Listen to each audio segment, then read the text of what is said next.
Welcome to KIMEcast, where we break through and cut the BS in sports medicine, rehabilitation, and sports performance, and talk about how things really work. Welcome to KIMEcast.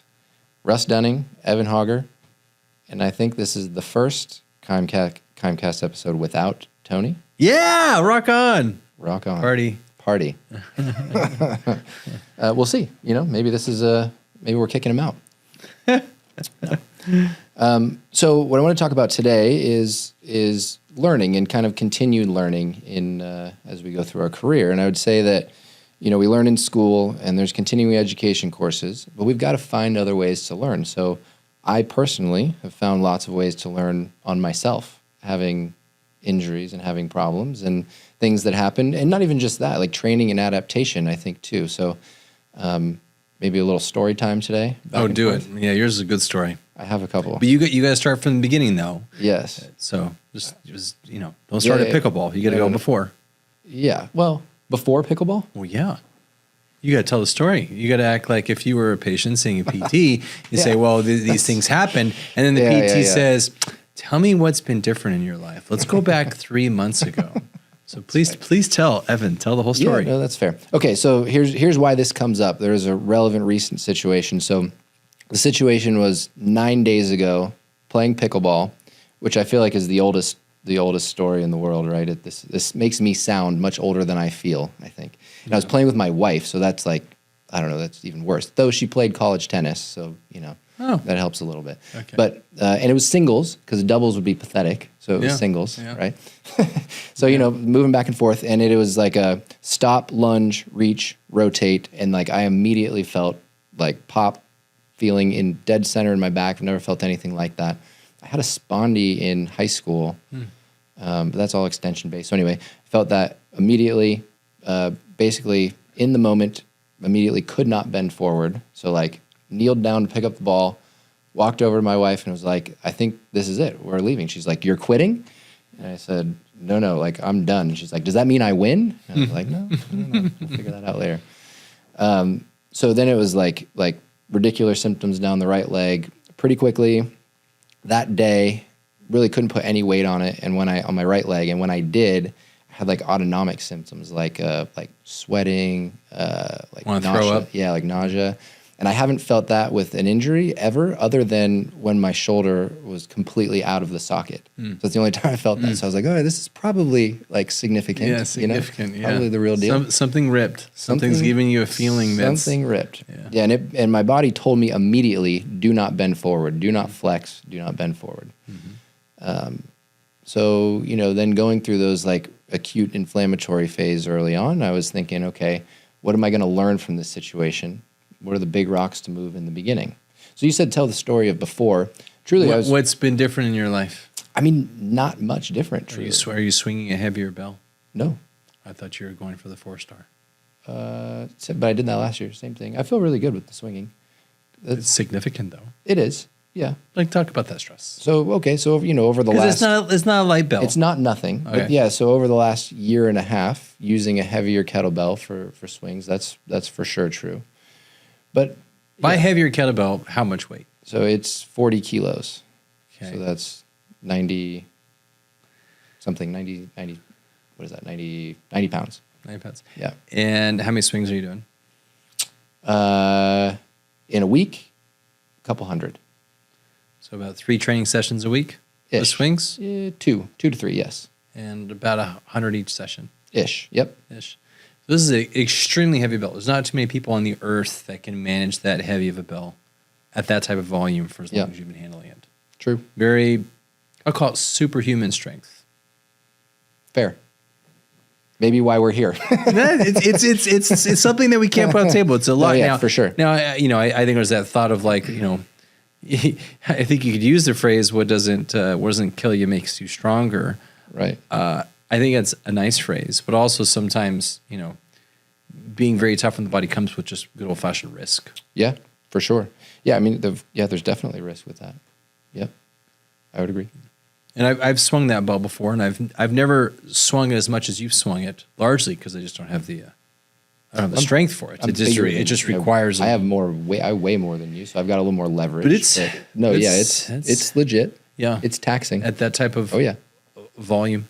Yep. Yeah. So you've been doing that. Anything else different in life? No, that would be that. Yeah, that would be the difference, and that would be over the last year and a half. Yeah. But pickleball's different. No, I've off and on. Yeah, off and on. I don't really play that much. My wife plays a lot. I play rarely. So that's a new stress, off and on. Well, once every month or 2 months or something. Yeah. So can you figure out why then? Yeah, we know how. You know exactly how. Yep. But yeah, I mean, I'd say a blend of those things. Yeah, I mean, the mechanism makes perfect sense. It's a lunge, it's a reach, it's a twist, it's a rotate. It wasn't even the most intense one of the day, but then accumulative stress over time, swings. You're also a dad of 2 very young kids. You have 2 under 5. Yep. They need to be carried and dragged around. Yep. And sleep gets disrupted and changed. So, like, going through the acute inflammatory phase, thinking about what are the big rocks to move for me to get better, but then, what are the things that you could learn in this situation? It's how do you get your body through the inflammatory phase? So then I think of our pyramid. Mm-hmm. So in the bottom of the pyramid, so you talk about this better than anybody. Will you give a dish on what the pyramid is, what the bottom of the pyramid is, and why that's relevant for healing? Yeah, absolutely. So when injury occurs, you kind of have to maybe just think about the story. Something ripped. What ripped? Usually when people hurt their back in a really significant way, they hurt the ligament that surrounds the disc. That annular ligament, that circular ligament that contains the disc fluid is really, really essential. So when you protrude or herniate the disc, you'll feel it down your leg in a hurry. You'll get all the apprehension signs, the nausea, the inability to sleep. And we have to kind of understand, tissue ripped, it kind of gave way. And so you need to go through the inflammatory process. And I think this is an important point that we oftentimes in medicine talk about inflammation or flare-ups as an evil thing. It's actually very unfortunate. It's not like there's an inflammatory person. It's not like inflammation's someone to ridicule. But if it were, we would say oh, you're a very important hero in this cascade of healing. You're essential. You're needed. We just don't want you for very long. Right. So everyone needs to be inflamed for a short period of time. You don't want to blunt inflammation, but you want it to be timely, effective, and then be done with it to then high five to the next guy, which is tissue growth. But you don't get great tissue growth without a really spark of inflammation. So this is where when people try and blunt inflammation, there's more and more research that says, don't do that. Don't take Advil. Don't overly ice the area. Especially be in those mindful of early phases, right? When you're going through that massive cascade of healing. Yeah, this acute inflammation. Now, if we kind of have a sidestep and say chronic inflammation or constant aggravation and you become, every week I do the same aggravating thing, well, we probably have some severe lifestyle issues and postural issues and something's going on that's leading to that. And managing that with Advil or ice might be, it is an entirely different conversation. Right. But right now, acute phase, this is a new thing. You need to be inflamed for 4 to 5 days. So you need to let that happen and you need to not continue the injury. So I think step 1 is make sure that you have good recovery, which is definitely dialed in from a mindset, nutrition, sleep, and stress standpoint. Bottom of the pyramid, yep. Bottom of our pyramid means that you don't have processed foods that kind of give you a crap gut and reduce your ability to recover and heal. You want a good hydration, good collagen and protein and healthy fat and all the omegas that help you be timely with inflammation to deal with the inflammatory cascade appropriately. So that's the healthy fat, that's the good protein, that's the minimally processed carbohydrate, and go to sleep on time, get some sunlight, and then you do that to the best of your ability and kind of hang on. Hopefully your sleep isn't disturbed too much for the first 4 to 5 days. And after you do that, now we start having some fun with rehab, but you also have to stop continuing the injury. And I think when it comes to a back injury, people regularly fall into this, that they don't pay attention to what can continue to promote the injury. They might numb it with a whole bunch of narcotics or with excessive amounts of Tylenol. And when you numb it, your body's probably doing something that it shouldn't be doing. So they're powering through, right? Yeah, you're kind of powering through in a way you shouldn't be powering through. Right, they just keep sort of picking the scab and sort of picking at the thing. And it's partly probably because they don't understand in some cases what makes it worse, or they're not paying attention, or to your point, they're just blunting it, numbing the pain so that they can, keep going with whatever it is that their life demands, right? Yeah. So then when we talk about the spine, we talk about kind of two pathways. Like we're either extension sensitive or we're flexion sensitive. This is very clearly a flexion sensitivity. I can't put my shoes on, but I can hold a Roman chair for 90 seconds. So I very much one or the other. And so me having a good guess on what happened, I can say like, I'm going to keep my body in extension. We were just talking about this earlier. When sneezing is one of the most uncomfortable things, it just feels like pressure pushing out the back of your back. If I like put myself in some extension before I sneeze, it's not so bad. So I know some of these things, so it kind of helps me in that way. And then it kind of, like the way I think about it for our patients that come in, what can I take from this to help guide somebody through this process? Because you talked about all these wonderful behaviors that people need to do to maximize healing. Now, you can do it in the moment. It really needs to be done beforehand. I mean, this needs to be like lifestyle behaviors, and that's what's going to set you up to heal well. But when we get something has just happened, or something is chronically happening that's ongoing for them, what can we tell them to do? Like even be specific. So you said they need collagen. How much collagen should they take? When should they take it? And what other things do we need in the body to help encourage this process? Yeah, I think maximizing healthy fat is probably a really big focus. Yeah. So the healthy fat would be fatty fish, grass-fed beef, get your nuts, get the healthiest yogurt, the healthiest dairy. It is any type of fat that's dominant in omega-3 rich. Yeah. Is a really big one. Is that helps our body process and deal with inflammatory issues. So that's a big one. Said in another way, the wrong fat and the high sugar diet ramps up your triglycerides, and you're basically creating a body that's under constant inflammation. So what am I saying here? If you have an inflamed disc ligament, you don't then need an inflamed gut. It's not a great time to also sprain your ankle and jack up your neck and give yourself a concussion. So, the inflammation works when it's acute but also focused. Yeah. Yep. If it's not focused, I'm going to have, pizza and ice cream and all the candy in the world. Tomorrow morning, it's coffee and donuts. All right. You're going to literally inflame your gut same time that your back is inflamed. And with poor sleep, that probably leads to inflammation in other spots. You're under too much. So now you took that focused acute inflammation that could have done something, and you grossly inflamed everything else. And so this is where runaway inflammation, and they would look at that in your blood, and they would say your C-reactive protein is high, or they'd say like, oh, your triglycerides are through the roof. There's a lot of ways of determining whether or not your gut and your bowels and your GI are chronically inflamed. Or if other things are inflamed. And so we'll say acute and focused inflammation is important and needed and critical. Generalized chronic systemic inflammation's horrible and bad, and we should avoid. Yep. And so that's where we talk about like having healthy foods, minimally processed, and getting the best protein and fat that our money can buy. And that's how our body can have an engine that can attack an injury with a very important first step, which is inflame the area. Yep.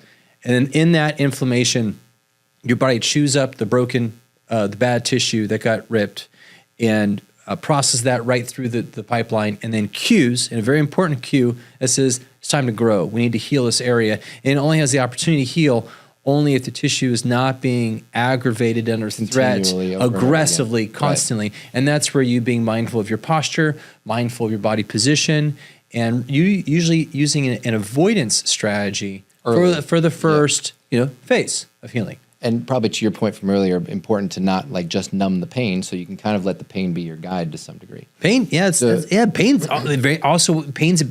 somehow we've made pain a bad guy. Pain's very important. Yeah, it's there for a reason. Yeah. Right? So, okay, so then you said fish oil, so great. And you said from an inflammatory process, that's good. It's especially good for nerves, especially good for the myelin around the nerve and the actual nerve itself. So, yep, that's probably a really great thing to consider. The disc or the annulus around the disc is made of collagen. So you would suggest people supplementing with collagen? Yeah, 15, 20 grams of collagen. I just tell people time to drink some bone. I want you to get some ground up bone, otherwise called collagen. Down the pipe. Put it in some water and some coffee. Put it in your protein drink like me. Down the pipe. Yep. And for that to work in the body, what do they need? They need vitamin C, right? Yeah, so I'm not like huge of like you have to have your orange at the same time you're having the bone. I think as long as you have like like fruits and vegetables in your diet, I'd say it's like a win. Yeah. If someone is not having fruits and vegetables in their diet, oddly enough, I read this in a really great book called *Sapiens*. But vitamin C is one of the few things that we actually cannot live without. Humans will die without vitamin C. Yeah. They learned that when people were traveling for long distances, if they didn't have any type of vitamin C or citrus on board, then they'd all die of scurvy.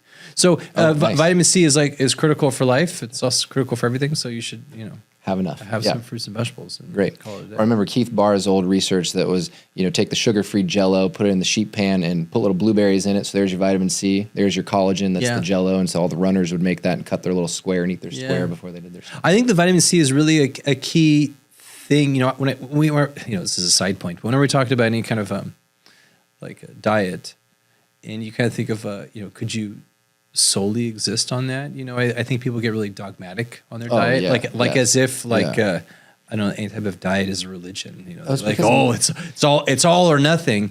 And for the all meat people, I do think they kind of have some issues, and you kind of have to supplement. I'd be really curious about the vitamin C intake of people who are only. I mean, even to category. zoom further out, just anything in life where somebody's saying all or nothing, we're probably missing something there. We're probably missing the boat. There's the pendulum always swinging, but somewhere in the middle is probably where we all belong. Right. Yeah. The all vegan or never have a mammal thing or taking all out meat. taking out every bit of carbohydrate you could ever have. I mean, that's energy. I mean, nature's in flux. Yeah. Seasons are in flux. Yeah. And we're built to adapt. So I've never all the dogmas. Not really a big fan of. Yeah, it doesn't need to be that way. So I think if you have plenty of meat where you cook with the bone, you're probably having a lot of bone juices and collagenous juices kind of embedded in the meat. If you get your food from like the grocery store, like many people, and it's butchered up, then you probably should have collagen Probably need to have extra. as a supplement. So I think it's a great supplement that I oftentimes recommend. Cool. Okay, so we're dialing in. Those are all things that I've done in this process so far. So we're on a good track. Good. Something else that I found in this process that was a ChatGPT recommendation that I would have never thought of, I don't think, was magnesium. Yeah. And I've actually found that to be one of the most helpful things. So with the intense nerve pain and muscle spasm, it shuts that down more effectively than ibuprofen, more effectively than some of the other stuff I've tried. It's actually shocked me, and that would be something I would talk to people about. And there's different versions of magnesium, so this is the glycinate. This calmed the nerve pain. Yeah. Well, other people take all the time to calm sleep, their brain, their system, right? Yeah. So I mean, it makes perfect sense. I would have never thought that, and I've never heard anybody recommend it for this type of situation. But ChatGPT did, and I tried it, and I was like, I mean, it actually made a huge difference. So that's something that I would take moving forward. I want to calm the system down. Yeah, that makes perfect sense. Well, I always try and tell a story. If I'm going to bring a supplement into my life, I really kind of want a story with it to make me understand. Because, if you just take this supplement, all of a sudden you're taking 10 things, you don't know what's going on. But, from the mineral standpoint, I've become a believer in minerals and to that degree, magnesium and even zinc is because I think a lot of us drink water that's ultra filtered, basically ultra processed water. And we stripped it. Unless you're, going camping and somehow harvesting from the spring and it's, no bear was shitting upstream from you, then I think it's a good thing to bring minerals back into our life. So I've become a believer in these things, electrolytes and minerals, and then collagen, which is bone. And then I eat plenty of salmon, but my kids don't like salmon, so I make them have fish oil tablets. Right. Yep. There you go. And I've dosed a little bit more, so I eat a lot of salmon too. But I've taken a little extra fish oil in this since this happened. So then another thing I take, I started taking in this case was turmeric. Yeah.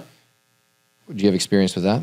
I think turmeric. Well, again, it a little bit violates the story because it's kind of like, well, unless you live in that region of the world. So the philosophy, the storyline doesn't really fit too much in my brain. I have tried it. I mistakenly put 3 capsules of turmeric in some kind of smoothie. It was the single worst tasting thing of my life. I'm like, wow.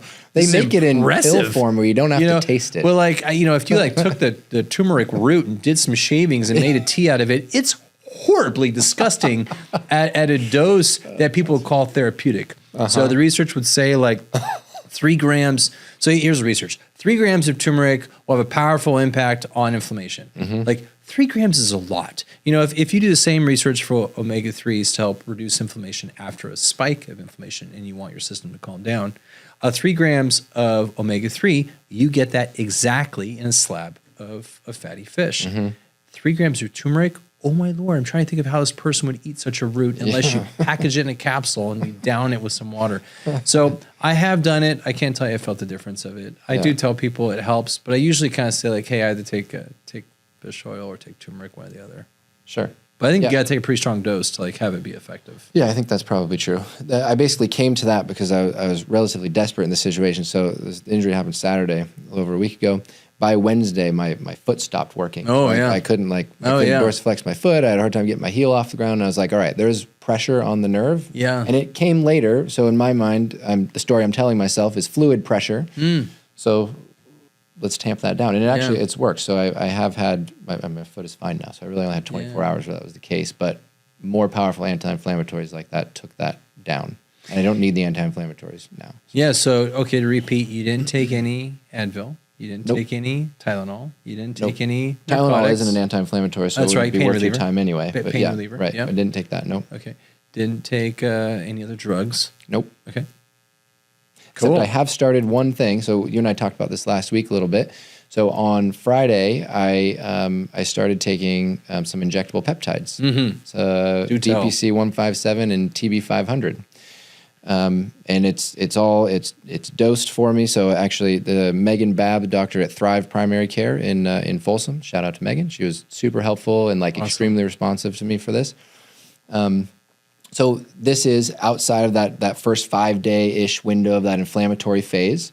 When you're really in that protect mode, I've now gotten into a phase to start to challenge and want to preserve some muscle mass. So injectable peptides and blood flow restriction are 2 things that I've been using a lot for the last 3 days. Nice.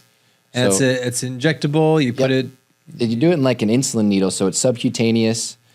It seems like the research is somewhat out there on whether it needs to be local injection or not, especially if the TB 500 is included. But I'm just putting it right in the paraspinals right by the back because I'm not gonna take a chance. So does that mean you have your wife do it? Yes.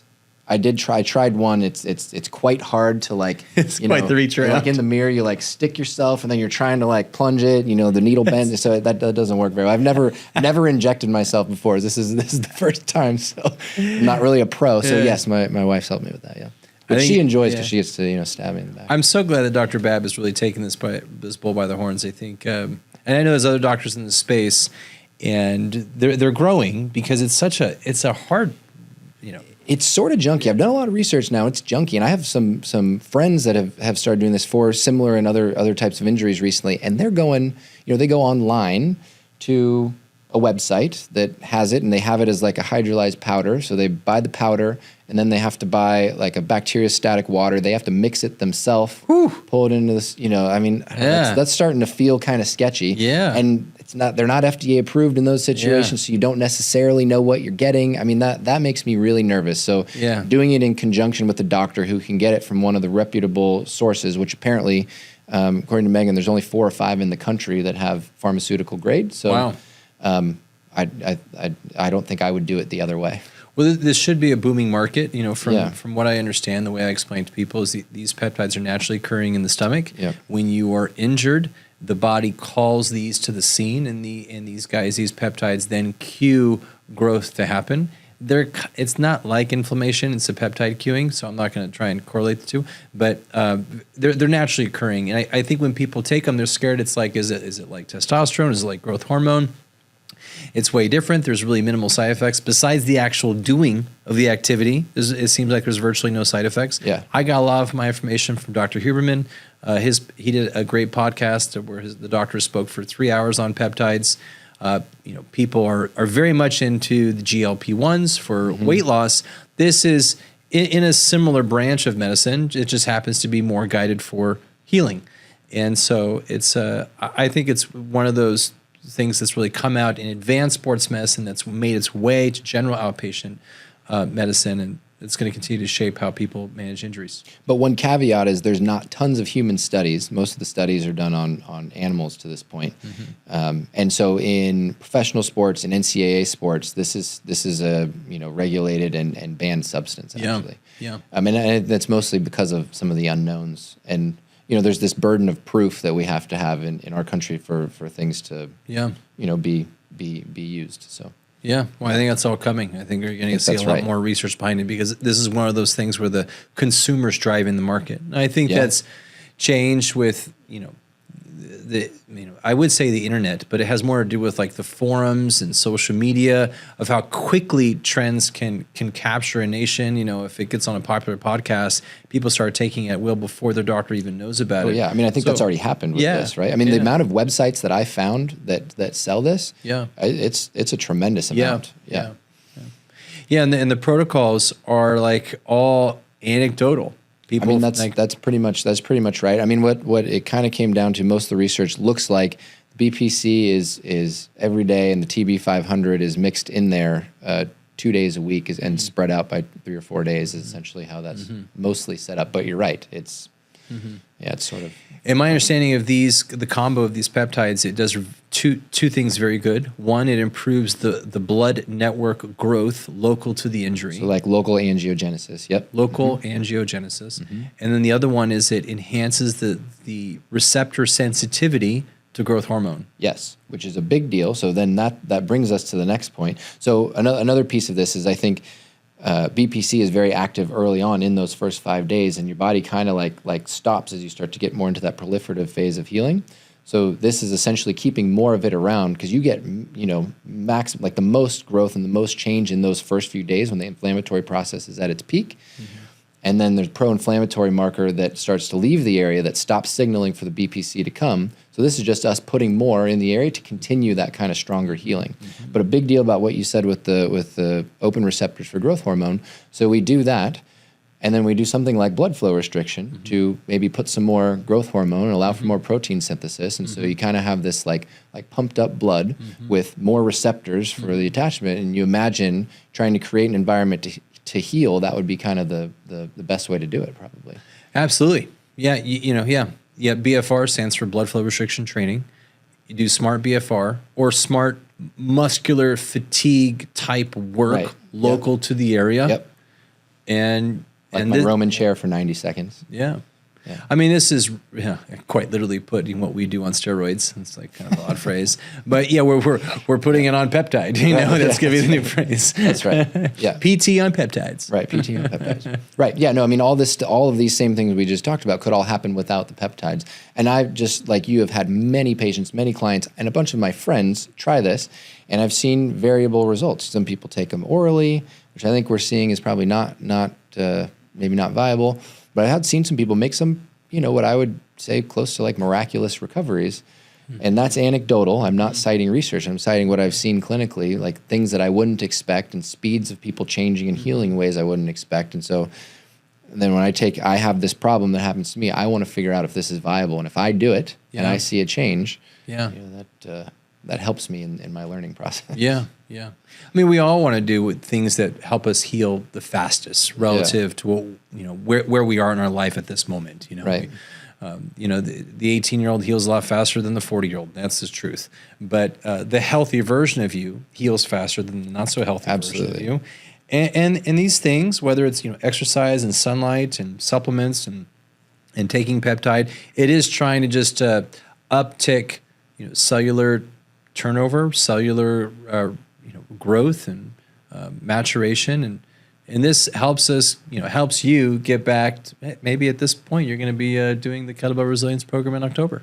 We'll see. Yeah, we will see. Today I tried to pick up a 35-pound weight to get it for a client this morning, and that felt like a small mistake. But so we're not quite there yet, but we're on our way. Okay, that's pretty good. So I have another one. If we want to pivot here, I have another story, and this is my story that kind of, in some weird way, sort of led me to you and to Tony, and led me to meeting you guys, or kind of reconnecting with you guys. So we're talking about my right shoulder now. This has been like the biggest physical learning process I've had in my life. So when I was in high school, This is in Seattle, so it's wet. You imagine playing baseball and pitching on a wet mound. Go to throw, my front foot hits the ground and it slips because the ground is wet. Body goes, my arm's behind me, body goes one way, arm goes the other. So it was subluxation. I didn't know what happened. I was a senior in high school. I didn't know what happened, but I knew it hurt. Went home, put some ice on it. Like, I'll probably be fine tomorrow, just like you expect. Show up to the field the next day, supposed to play third base, pick up the ball. I actually can't throw it. So I think I'm gonna have to sit this one out. So, go to the doctor, figure out subluxation. There's a Bankart tear in my shoulder. Go a non-operative route, rehab things, get back to playing, actually go play college baseball. My arm really never gets back to where it was, but I played third base, so it was good enough. But I never pitched again after that. And so then fast forward to kind of the end of my undergrad time, actually when I was hanging with you and Tony at another PT clinic in town before I went to grad school. And playing pickup basketball, go up for a ball, right hand goes straight up, somebody bumps me from behind, shoulder dislocates, and it's like sitting out for 2 hours. So it's fully dislocated for 2 hours. Waiting for like the health center people to find some morphine to calm my system down so that they can relocate it, which they did in a really cool way, actually. They laid me on my back on an x-ray table. One guy grabbed my arm and yanked that way. They wrapped a towel around through my armpit, and the other guy just pulled. It's like immediate relief. Pretty intense. So you were going up. So yeah, I was like reaching up for the ball, and like my hand, the ball, and the backboard, and then somebody hit me from behind. Got it. Yeah. Bumped into me from behind. So that happened, and then I went like non-operative route again, because that's what there was to do. I was done playing baseball at the time. I couldn't throw though after this one. After that second one, I really could not throw anything. Couldn't even throw a football.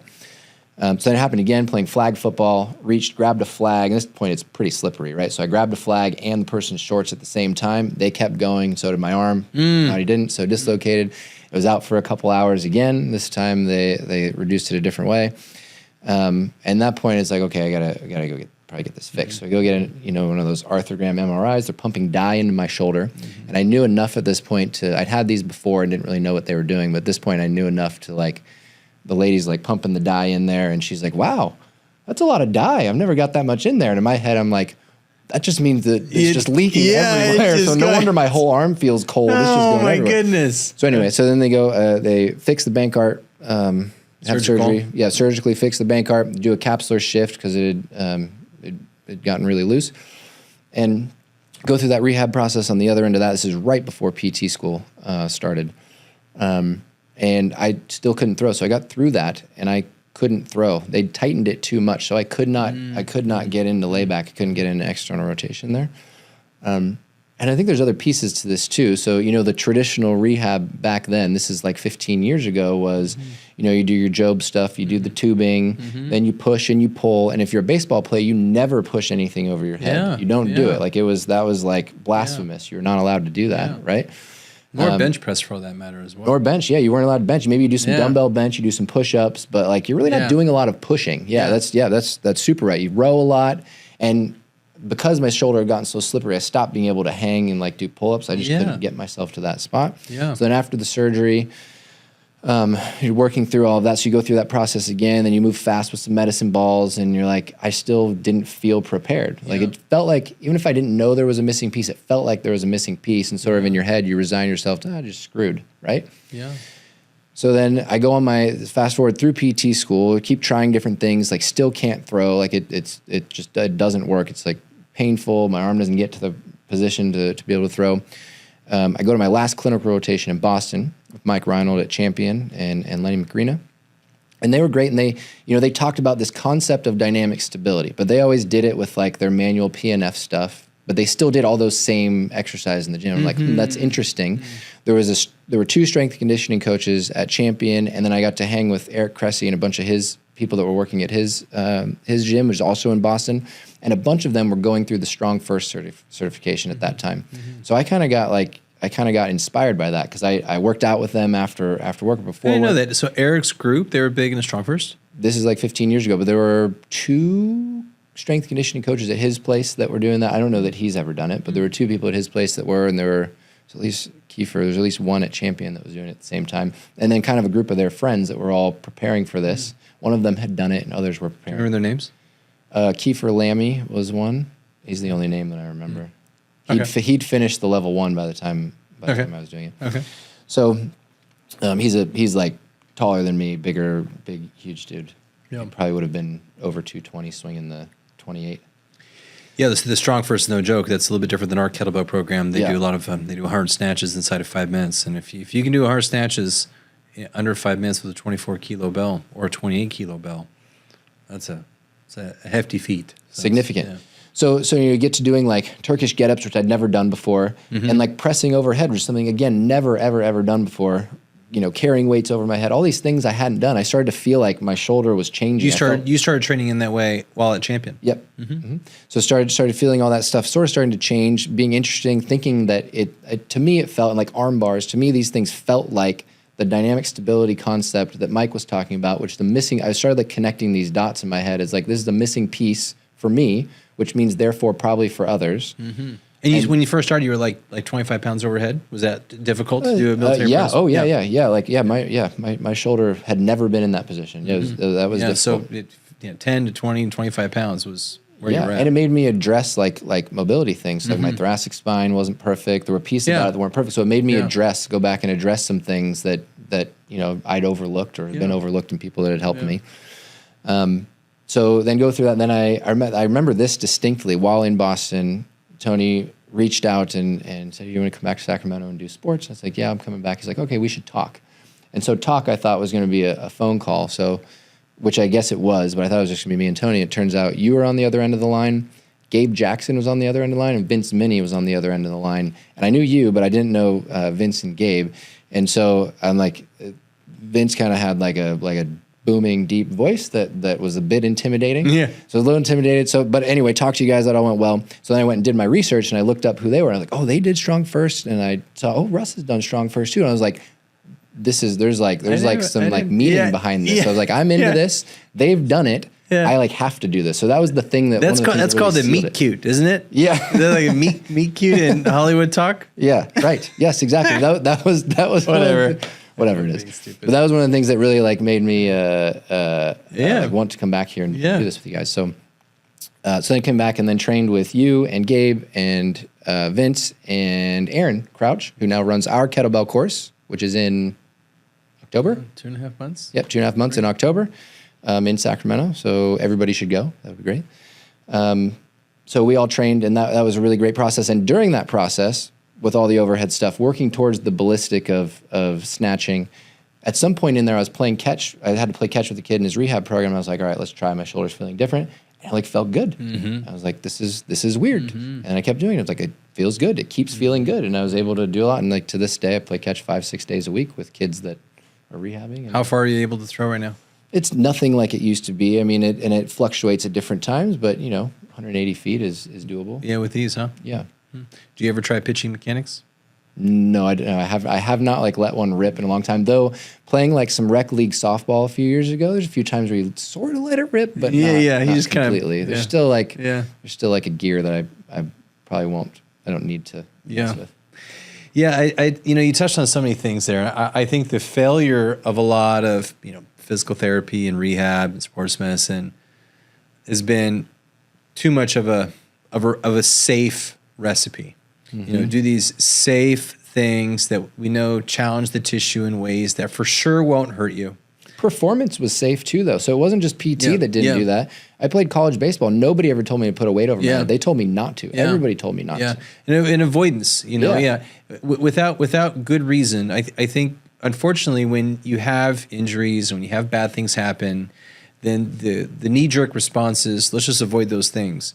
Rather than seek to understand the problem, you just, we're going to not do those things because 30% of the time we have a problem with it. Yeah. And I think that's a really unfortunate way to go. And I think that method has led our certain populations more vulnerable over time.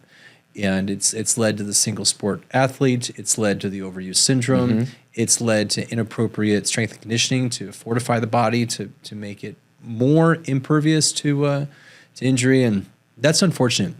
I mean, I was told that as well 20 years ago.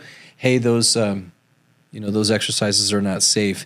And I came at sports medicine as a martial artist And in martial arts, what's great about martial arts is you're going against extremely old systems. So in martial arts, you get to say, oh, this has been done for 2,000 years. No one gets to say, oh, that exercise is unsafe, because you say, well, humans have been proving different since, before United States was a thing. Right. So like you don't get to argue, whereas in baseball, like, oh, we find that pitchers can't do this. So in martial arts, you don't get that luxury to its credit. And a key feature was to explore deep range of motion, strengthen deep range of motion, be insanely diligent, disciplined, and consistent. And I think a big part of that consistency and discipline is not try and rush the process, but encourage your body to open and then control it under stress. And then you welcome certain sports and you get this major leaguer, it's now worth $100 million, and you gotta say, well, that exercise is dangerous. And it's like, I kind of came at sports medicine like, exercise, dangerous? That doesn't make any sense. Right. You can perform it dangerously for that person, but the exercise is not dangerous. And exercise is neither good nor bad, nor safe nor dangerous. It doesn't have that quality. It's just a movement. But a person that doesn't have good skill, good range, good control, they can be for sure unsafe with a pattern. And we got guilty into blaming patterns. We should have been blaming the human and doing the pattern. We've done it over and over again. We did it with squatting. Don't squat past 90. It's bad for your knees. Don't let your knees go over your toes. It's bad for your knees. But now the pendulum has swung the other way, so then everyone's doing knee over toes, and everyone's doing perturbations, and everyone's trying to do get-ups. And it's like, well, once again, those movements are not bad. Are you prepared to do the movement? Yes, right. That's a very important principle.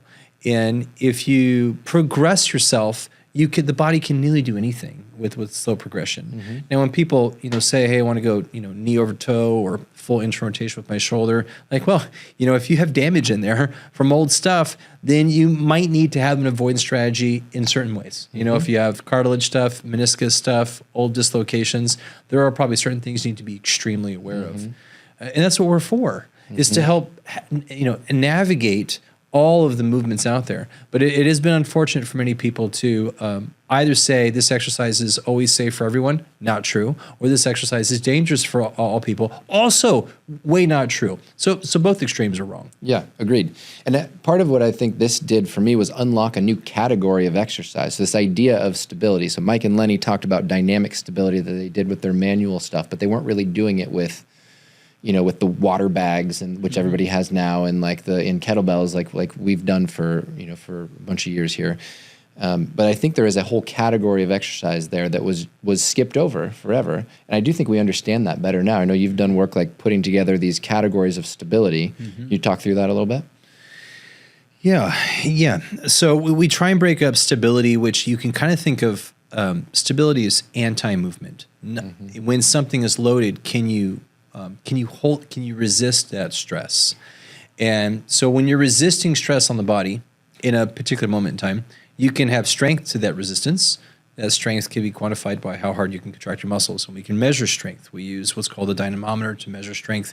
Say, all right, let's see how much you can resist as we try and break a pattern. Okay, so you're holding strong isometrically. So a stability test, the body is really not moving. That's actually the whole point. It's the anti-movement. So can you hold strong? And we can quantify that.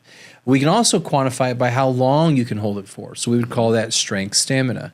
And those are very different qualities. Strength stability, it interprets of how hard can you contract all the musculature that supports that joint area. And then strength stability stamina is kind of more looking at probably the mitochondrial density of the stabilizer tissue. And these stabilizer muscles, they're the muscles that no one knows about. They're the piriformis and the gemellus and the multifidi and the rotary and the infraspinatus and supraspinatus. They're all these small little bitty muscles that hold our skeleton together. Versus the big muscles, the quads and the pecs and the biceps. Ones that everybody sees. When you see the big muscles, those are called gross pattern movers.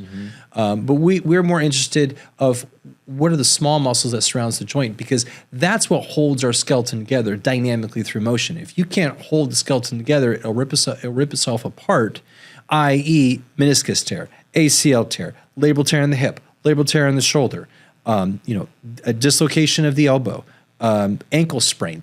All of these like sports injuries, you could say our stability system has let go under load. And whether it let go because it was tired, that's why I look at stamina, or it let go because it exceeded threshold. That's where we look at strength or weakness. And that'd be a way of differentiating what we mean by stability or anti-movement. Can I not move in a segment of my body when I cut or when I, we also look at stabilizers in terms of how they slow us down. So specifically with a throwing of a baseball, how well can your stabilizers slow your arm after you've released the ball? Yep.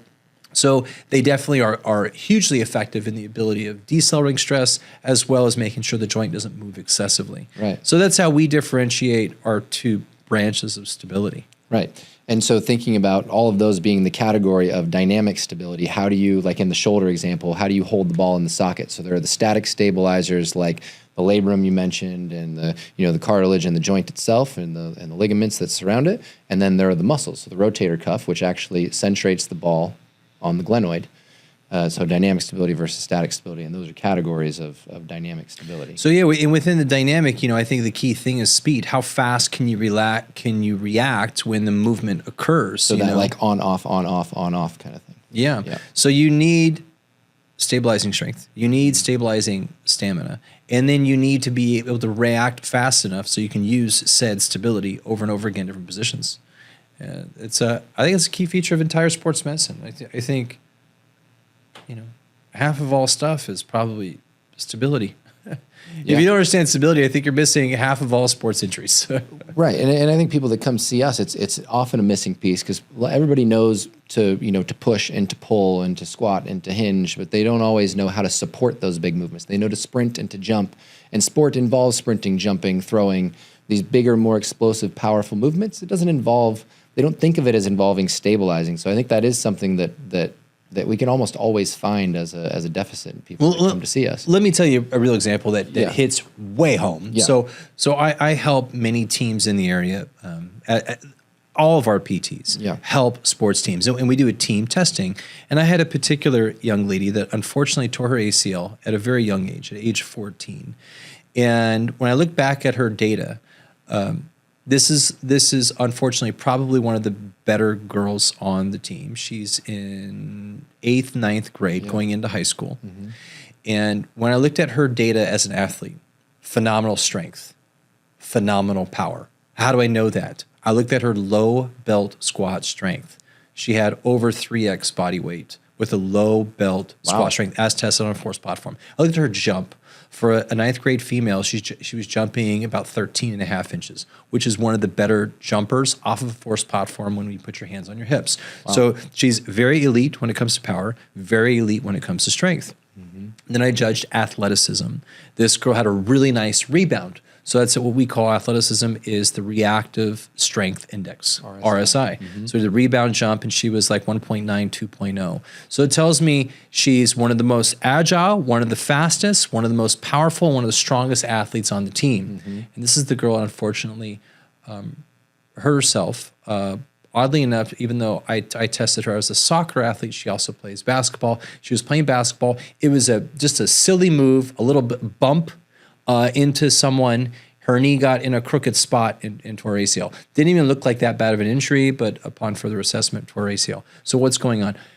When I looked at her single leg jump RSI was different left to right. And deeper analysis shows that she has less power on her right side, and her right side was one injured. How much less power? By like 20%. So here's the brain thought. When I looked at her double leg jump, phenomenal. No difference left to right. But when I looked at a single leg jump, 20% difference. Yeah, and 20% is significant. Now, if someone doesn't have good stabilizing strength through the leg, you can call that in the hip, you can call it maybe in the knee, you could definitely call it in the ankle. Isn't that somewhat negated if we do a double leg jump? So we do a double leg jump, and it doesn't require as much stability. So you have all this like gross power. You've got a wider base of support. You leverage off the other leg. Yep. But a single leg. So even though this girl you could say has 20% less power off of one side, but it's probably not because her quads and hammies and her glutes.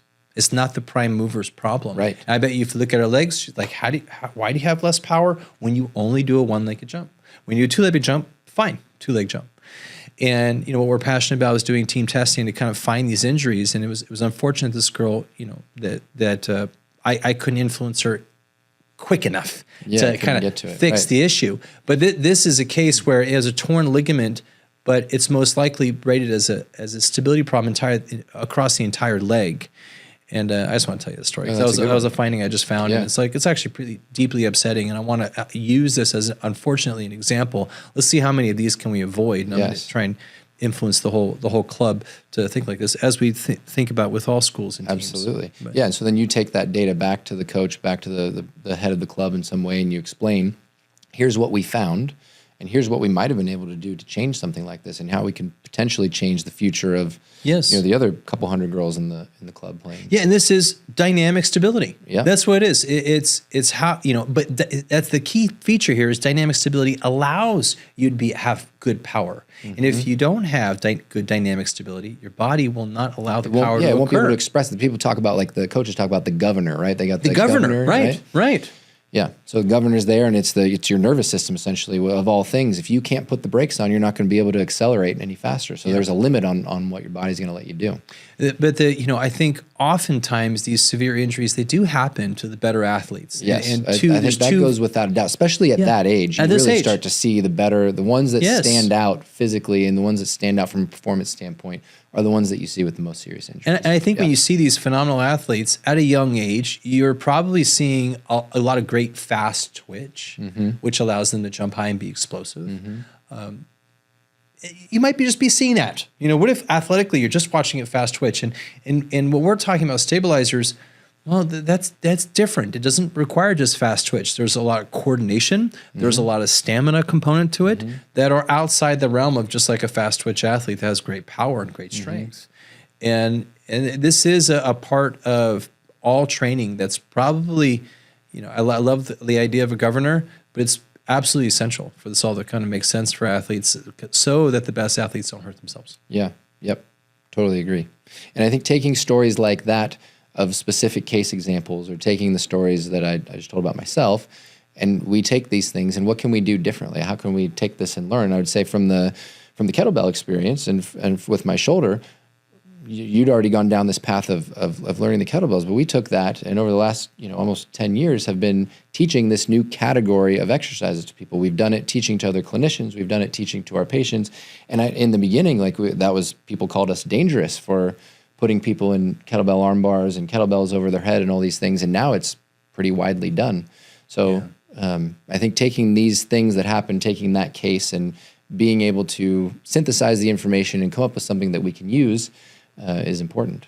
I think it's, that is a big thing.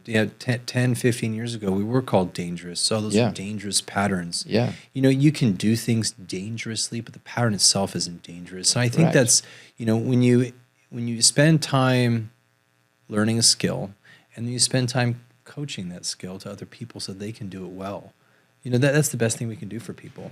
But if you did it half-assed or did it overly quick or, wasn't careful with good cueing and just being a good coach, shoot, any pattern can be dangerous. Every Olympic lifting pattern can be dangerous if not coached well. Every powerlifting pattern can be dangerous if not coached well. Right. So that phrase, you could say you could do everything dangerously. But that's why it becomes skilled in what we're doing. Right. So back to what you said earlier, there is no bad exercise. There's the wrong time, wrong place, wrong person, wrong situation. Yeah. There's a dangerous coach, not a dangerous exercise. That's probably the right way to say it. Yeah. And the only thing that helps protect us is constant learning. Which is what this is. You dive into each of these cases or yourself and you just keep the learning going when you're moving forward. Well, hey, I promised an injury of myself, so I have to tell this because I do think we're kind of honing in on what are the key things to do early on. So I've been having way too much fun in my mid-40s. So I'm doing 3 different sports, and I think I did a decade without doing a single sport. Now I got 3 sports. So I'm playing indoor soccer, which is absolutely nuts. Men in their 40s playing indoor soccer is wild because not many of them know how to put the brakes on. Right. So when they start getting speed, it's like you got to get out of the way. Oh yeah. You either got to brace for impact or get out of the way. It's pretty wild. And I'm also doing kickboxing. So the kickboxing life, I'm going up against college kids, and it's a lot of contact. And unfortunately, I have that same mindset when I go into indoor soccer, and so I gotta figure out how to separate the two. You're the guy throwing elbows. Yeah, and checking yeah. people Like, into the oh, wall. sorry. A few people land on the floor. Like, I'm sorry, I didn't mean that. But oddly enough, I was the one that got kicked in indoor soccer. So here I am, I didn't think indoor soccer would be more dangerous than Muay Thai kickboxing. But anyways, I got kicked so flipping hard, right in the back of my hamstring. Oddly enough, I went to block a kick, kind of raised my leg up, and some guy just did a monster strike to the ball, and the foot just kept going, and he hit my hamstring. Anyways, it swelled up. It was a gnarly hit. I couldn't walk for 3 days. That happened Thursday. So I'm on day 5. It was bad enough where I couldn't sleep that night. That's how full my leg got. It got pretty boggy. That's a hell of a kick. It was a great kick. So today was rehab day, which is why I was running a little late. So I let it be inflamed for 4 days, where I really only focused on light cupping, which was quite the trip in the hamstring. I did light flossing, which was also a trip. I gently stretched it. And the reason why I stretched it is because I couldn't walk. So I had to open up my leg a little bit, or else I looked super gimpy to move around. So today was the first day of exercise. And so I let it be inflamed for 4 days. All I did was just regular supplements and good food. And then today I did a simple hamstring exercise, a very light RDL, a sled push, and some bike riding. And basically I pumped a lot of blood through my legs, and I did very light, very slow hamstring exercises. And it's weird. As a PT, we tend to guide people respecting pain. I've learned to not say, if it hurts, I don't want you to do that. So I refrain from saying that.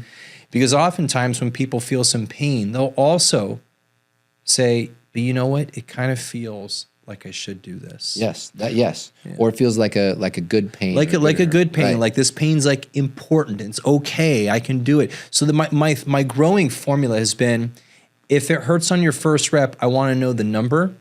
And then I want to know what direction it is through the set, on your second, on your third. Yes. So if the pain continues and climbs as the sets go on, I tend to not like the exercise.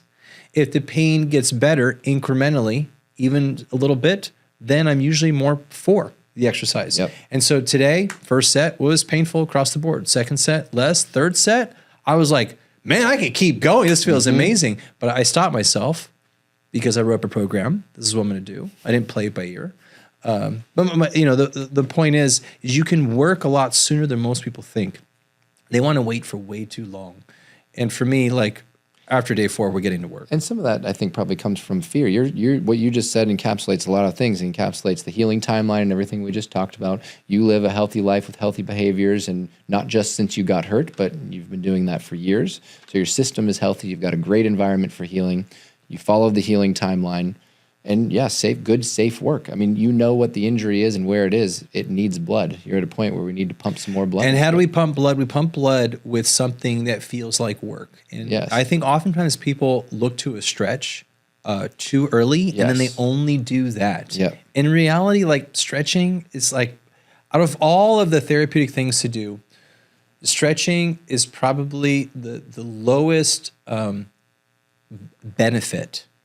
But there's a feeling that people get. They go back to it partly because they think they need to do it. Some people refer to every exercise you give them as stretches, whether they're stretches or not. Yeah, right? So there's sort of something ingrained. But there's also like a sensory feeling that they get that I think they sort of like, which is why they keep going back to it, even when they're banging their head into a wall. Yeah, I think you're right. Well, a little bit like scratching an itch or scratching a scab. Yeah. I'm not saying that stretching is not important, but you should have a goal with the stretch. The goal should be to get to a certain movement, and the goal of that movement is then to load it in a smart way. You should be able to get your body into a position that you can't get into. Otherwise, there's no point in doing it. Yeah. And so stretching should have a goal, whereas exercise, a loaded exercise is a great goal because that's where our body thrives. A stretch is in that direction, meaning we should be stretching to then work. Stretch in of itself is not really all that important. Yeah. Which is a bit counterintuitive because how many parents ask you, can you please ask my young growing kid to stretch more? Make sure they're stretching. I know, and I want to kind of tell the parent, shut the hell up. They don't need stretching. They need to be able to touch their toes, granted, but they don't need stretching to do the job. Right. And I try and reframe people. I say, we're definitely going to do some dynamic coordination. Yes. That's for sure. And when you say that, if you say the word dynamic, that tends to get people on your side and everybody feels pretty good. Yeah. Yeah, it's like a little good squeeze in the middle. Yeah, right. Yeah, that's a good one. That's a really good one. And same thing. We're both kind of coming out of the inflammatory phase. We're working through this. I think yours is going to heal faster than mine. I'll probably heal faster. Yeah, I didn't rip the ligament. It was just a very, very nasty hit. So speaking of you, when is your proposed time to start bending forward? I mean, I don't know that I would set an actual time on that. I think it's best guess. Yeah, best guess. So best guess in the next week. I mean, I've already started some like very light tall kneeling hinging, but that's still keeping spine pretty good. But some unloaded actual bending. I get in quadruped and sort of play around with what a cat pose might sort of look like, and even there with no gravity, like it still doesn't feel like it tells me no good. But over the next week, I bet I'll be able in an unloaded position to start to create some flexion. The way I have done it is on my back, knees to the chest, or like a child's pose kind of position. Yeah. So some flexion comes from that. Yeah. And I can actually now, where I couldn't before, I can like kneel all the way down to the ground, so like a deep squat position to pick something up. Yeah. And there's definitely some flexion that comes from that. So I'm definitely at a point where some flexion is happening. I think the reason why backs can become so difficult for people is threading that line of like, when is it okay to start doing some what we would call advanced motion, spine flexion rotations. Think like pickleball, think golf, think a lunge reach. And when is it okay? I think that's been the hardest one. I think there has been many times when people rip their disc, and I just say, hey, don't do that for 3 months. Do everything else, but just don't do that for a while. Don't put yourself in that position. As a simple avoidance. And other times after like a few weeks, you're like, all right, let's just start doing a little bit more into that realm. But I think it's one of the hardest things to navigate, because you're almost inferring how much tissue ripped. Yeah, which I can't really tell. So I basically have to go off what I'm feeling. And my body's pretty well told me this is good, this is not good, and I'm able to take a little bit bigger bite every day. Like every day has been better than the last day. So, kind of like a take what it gives you sort of situation. I think that's what we do clinically so much too. Is we're taking cues from them. We ask questions to figure out, just like you said, is this like bad pain? Are we like making it worse?